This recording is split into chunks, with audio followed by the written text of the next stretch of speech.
Hola, bienvenidos. Estamos en la asignatura de biología. Espero que estés en tentativa de poder poner todo de tu parte, así como yo lo voy a estar. Lamentablemente, la cuestión del coronavirus no era algo que tuviéramos planeado. Hemos estado trabajando anteriormente las 2 semanas por motivos de este virus que en realidad hasta ahorita no tiene cura. Algunas personas piensan que fue algo muy brusco el cancelar las clases. Yo todo lo contrario, lo veo como un medio para poder permanecer con salud, y no solamente tú, sino también la gente que te rodea. Me gustaría estar ahí presente contigo en los trabajos, poderte apoyar, el tener un contacto más personalizado, el orientarte, pero ya no se puede, no lo podemos hacer. Por ahí acaban de comentar que lo más probable es que regresemos el 1 de junio, y pues tenemos que trabajar en línea y seguir haciendo lo mayor posible por tener un buen resultado al final del ciclo escolar. Trabajando contigo a distancia me percaté que en su mayoría son muy buenos para cuestiones de tecnología, y hemos estado revisándote cada que me mandabas el trabajo, y eran trabajos muy buenos, muy favorables, similares a los que regularmente me entregas en clase. Me sentía muy bien al ver que en la asignatura de biología la mayoría cumplió con el objetivo, que era que tú enviaras los trabajos en fecha y forma. En este video lo que vamos a llevar a cabo es cómo vamos a trabajar las siguientes 2 semanas y hacer una pequeña retroalimentación de los temas que ya habíamos dejado.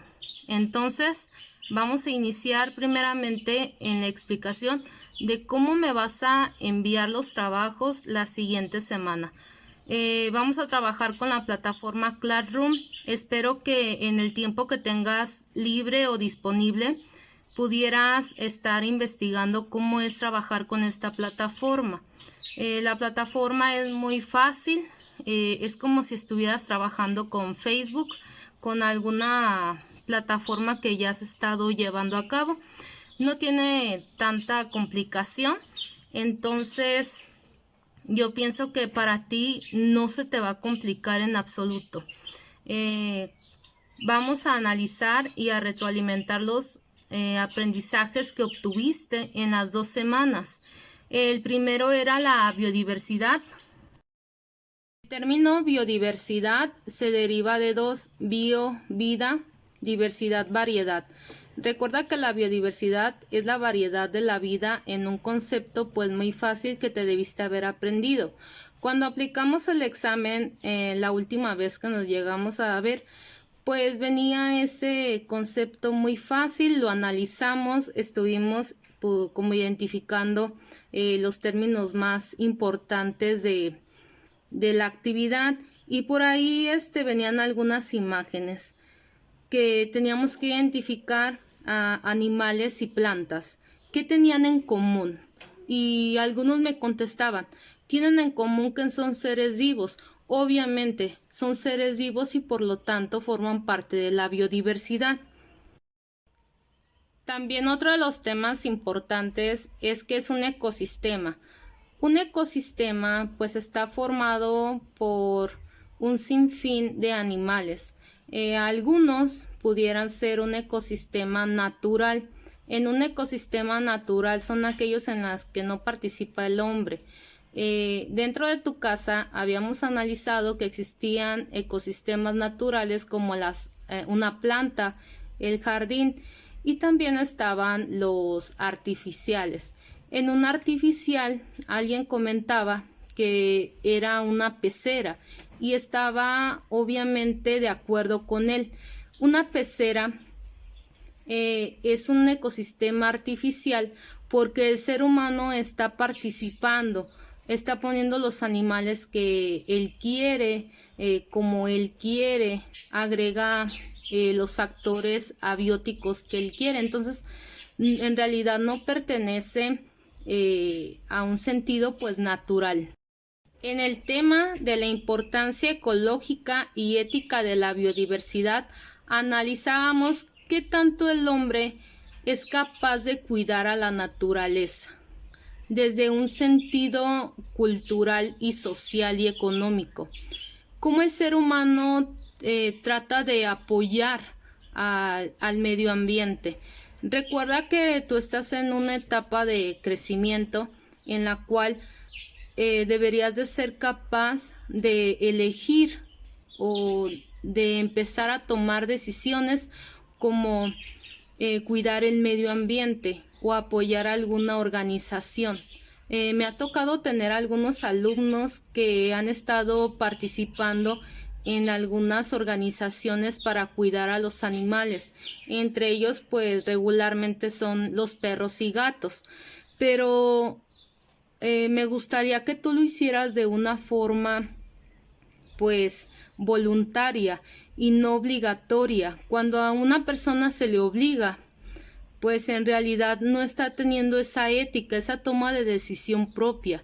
El yo quiero apoyar, yo quiero estar ahí presente porque me importa.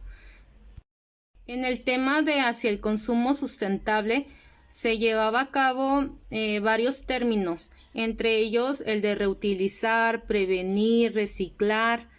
¿De qué forma reciclas tú en tu casa los materiales que desechas? ¿De qué forma puedes prevenir?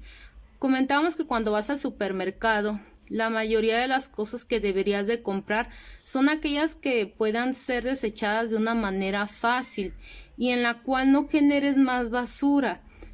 Una vez estaba visualizando un programa y mencionaban que había una muchacha que después de un año la basura que llegó a recolectar cabía dentro de un recipiente muy pequeño.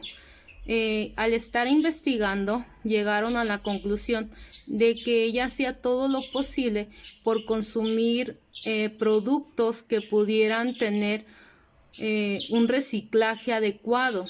Aquí en Zamora todavía te siguen dando bolsas de plástico. En ti está elegir el tener esa bolsa o el llevar tu propia bolsa para poder estar ayudando al medio ambiente.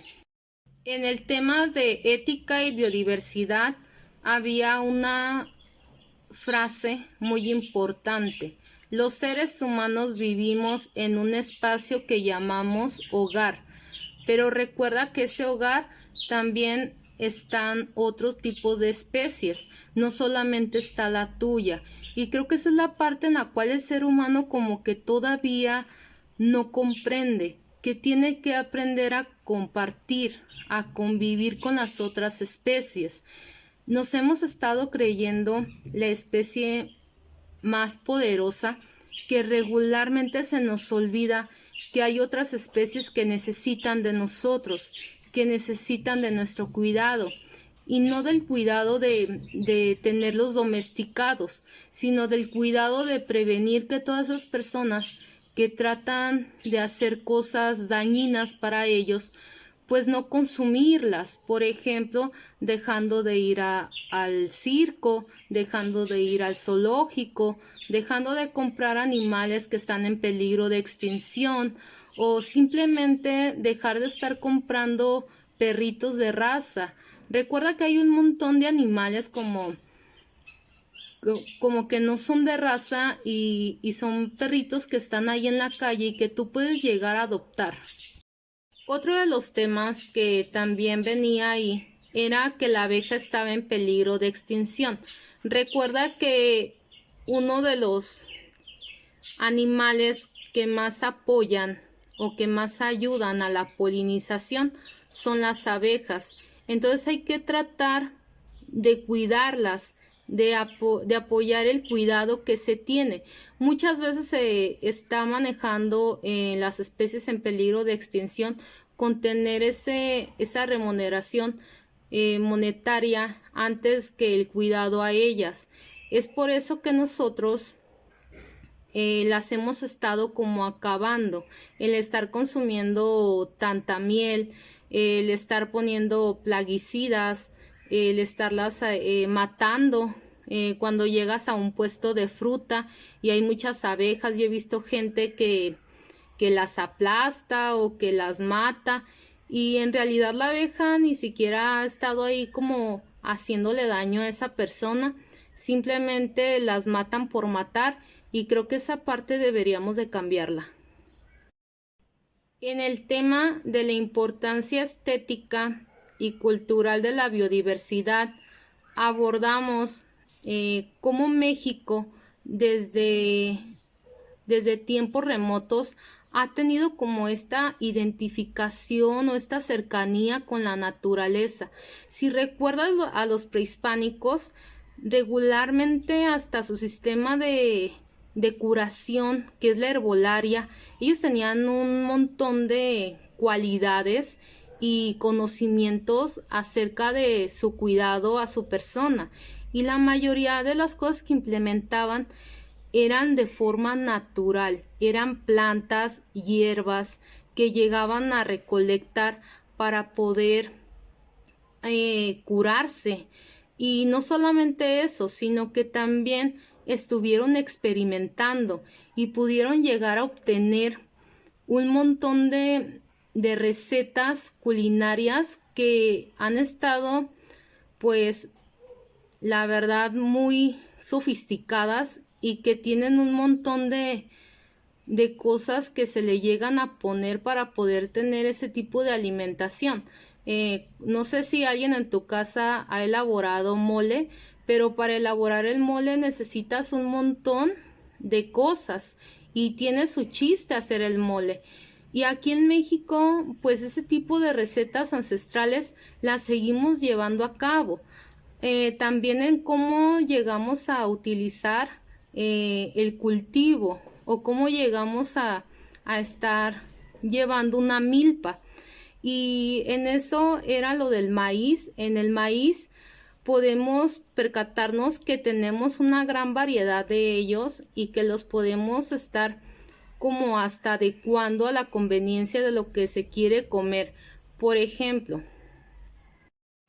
si alguien quiere comer un tamal, por ejemplo, y que el tamal sea morado, pues se ocupa un maíz de igual que sea morado. Si alguien quiere comer ese tipo de tortillas también, y te das cuenta que aquí en México regularmente la tortilla se ocupa para todo.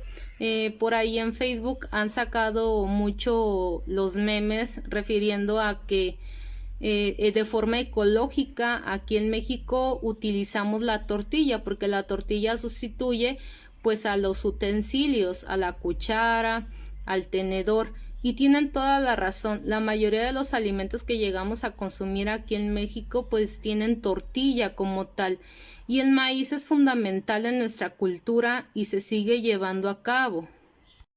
En el tema de ecosistemas en equilibrio, estábamos leyendo en el salón acerca del lobo gris mexicano. Yo en las hojas te había dejado que vieras un video acerca de este lobo, y habías visto que es un animal carnívoro que se alimenta principalmente de roedores, conejos y ciervos. Este lobo, que la verdad llama mucho la atención, pues tiene muchas estrategias como depredación. Entonces él tiene varias capacidades y por eso es que llama tanto la atención. Lamentablemente, por el tipo de cuidado a las especies que tenemos aquí en México, es una especie que está en peligro de extinción. La tienen en resguardo, y ya como ha estado en resguardo, han dicho que ya no está en peligro, pero yo pienso que si seguimos en esta tentativa de seguir cuidando a esta especie, lo más probable es que sea verdad que ya ha dejado de estar en peligro de extinción. En esta lectura se analiza dos términos muy importantes, que son los factores bióticos y abióticos. Un factor biótico es aquel que tiene vida. Pudiera ser todos los seres vivos que están dentro de un ecosistema. todos los seres vivos como el árbol, el pato que se ve en la imagen, el pez. Un factor abiótico son todos aquellos que no tienen vida pero forman parte del ecosistema, ayudan a los seres vivos a tener un mejor estilo de vida. Entre ellos está el agua, el aire, las piedras, el lodo, y podemos visualizarlo en la imagen. En el tema de presas y depredadores en equilibrio, se mencionaba que una de las interacciones biológicas más importantes entre los organismos de un ecosistema es la alimentación. También se mencionaba acerca de la depredación, que no solo se refiere a la obtención de alimento mediante la caza, sino que a un organismo se alimenta de otro para poder seguir vivo. Entonces, para poder tener este tipo de interacción de presas y depredadores, recuerdan que los animales pueden ser carnívoros, pueden ser omnívoros y pueden ser herbívoros. Los herbívoros son todos aquellos que consumen plantas. Los omnívoros son aquellos que consumen animales y plantas. Y pues este tema ya se había analizado anteriormente desde que estabas en sexto año. Entonces no es un tema que llegues como a desconocer. ¿Cuáles son las cosas que llegan a tener en común los seres vivos? Pues regularmente es que son parte de un ecosistema, tienen un hábitat, se reproducen, algunos respiran, algunos otros como las microbacterias que tienen un proceso muy complicado de vida, pero también porque tienen células, ¿no? También se mencionaba que la evolución en la Tierra implica que los organismos mejor adaptados sobreviven y dejan descendencia.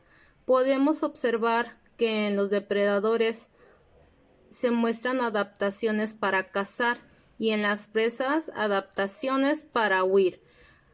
Algunos huyen y otros pues tienen la facultad de ser depredadores. Y yo te pregunto a ti, ¿tú qué eres como ser humano? ¿Eres una presa o eres un depredador?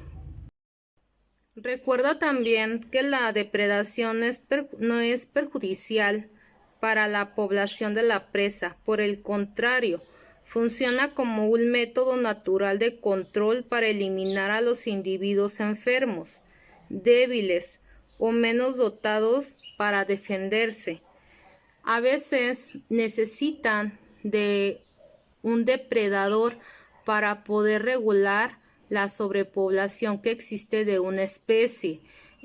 Alguna vez hubo un lugar donde estaba una sobrepoblación de ratas y los seres humanos decidieron llevar las águilas para poder regular tanta sobrepoblación de las ratas.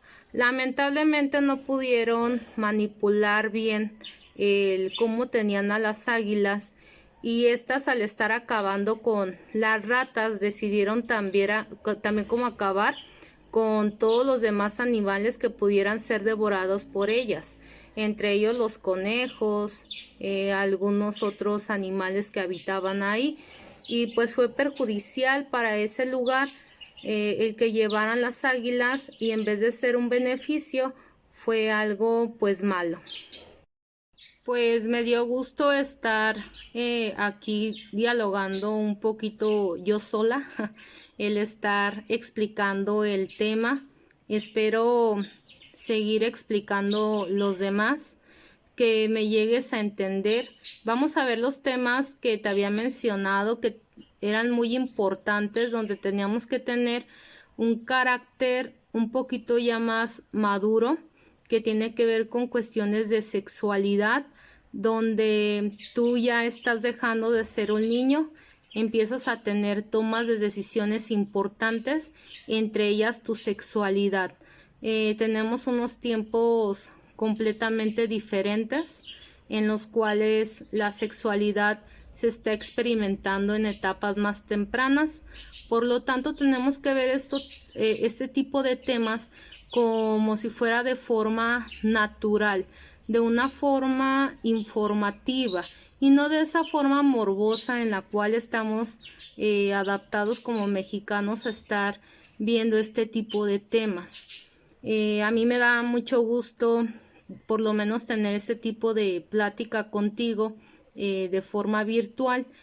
Vamos a seguir trabajando. Me da mucho gusto que no tenemos malas noticias de ninguno de mis alumnos, en específico de esta institución educativa, y yo espero pues seguir teniendo contacto contigo respecto a los trabajos que te voy a ir dejando. Hasta luego.